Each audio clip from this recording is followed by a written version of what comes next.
Imagine creating a special effect so convincing that federal agents knock on your door looking for a body.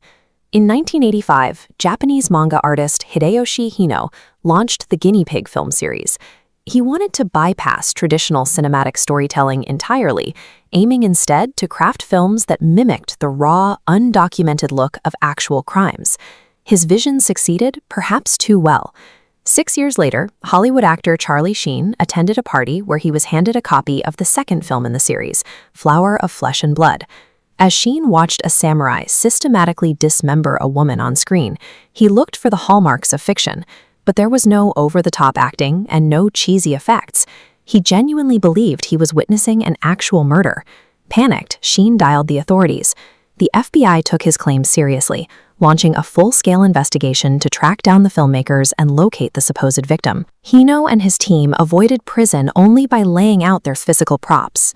They had to demonstrate their practical effects, displaying the animal parts, the fake blood, and the prosthetics to prove to federal agents that the gore was staged.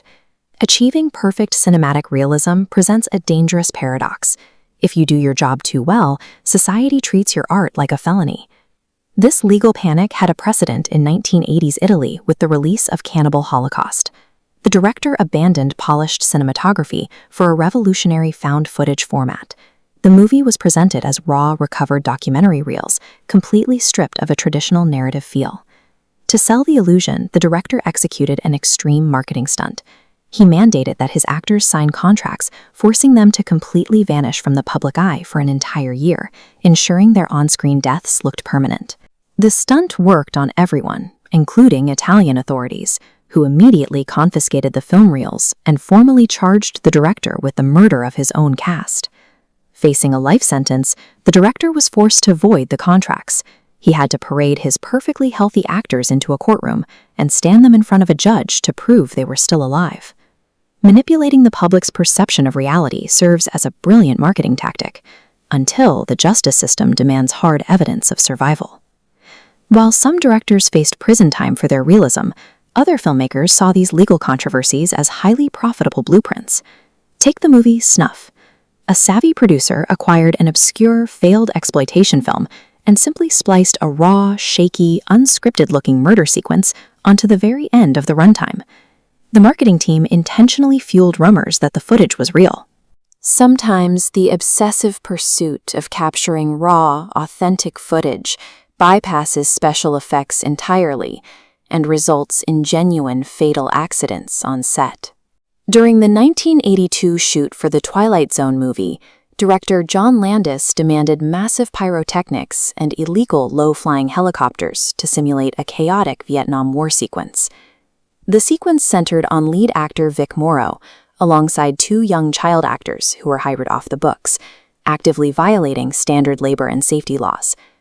An explosion damaged the helicopter's tail rotor. The pilot lost control, crashing the aircraft directly into the river, killing Morrow and both children instantly. This deadly obsession has historical roots. In the 1930s, the filmmakers behind the Viking insisted on shooting entirely on location in the frozen Arctic to capture the lives of real seal hunters. Their fatal error was shooting aboard a sealing ship loaded with live dynamite for clearing ice. The volatile cargo accidentally detonated, instantly killing dozens of the crew, including the director himself. The ultimate tragedy of extreme cinema is when the arrogant pursuit of artistic realism destroys the very lives it was trying to capture on film. The final threshold of extreme media exists without special effects or marketing stunts, drawing its power from a cold, institutional reality. During the 1970s Cold War, the fear of total nuclear annihilation hung over everyday civilian life.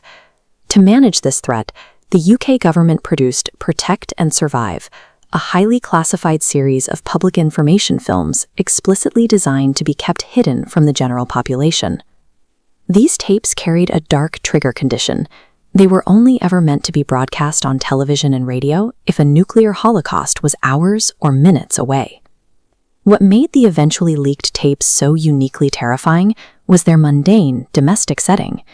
Ordinary people were taught to build makeshift survival shelters using nothing but their own living room doors and mattresses. The instructions escalate: culminating in a calm, clinical voiceover directing citizens on exactly how to label, wrap, and bury the dead bodies of their own children in their backyards.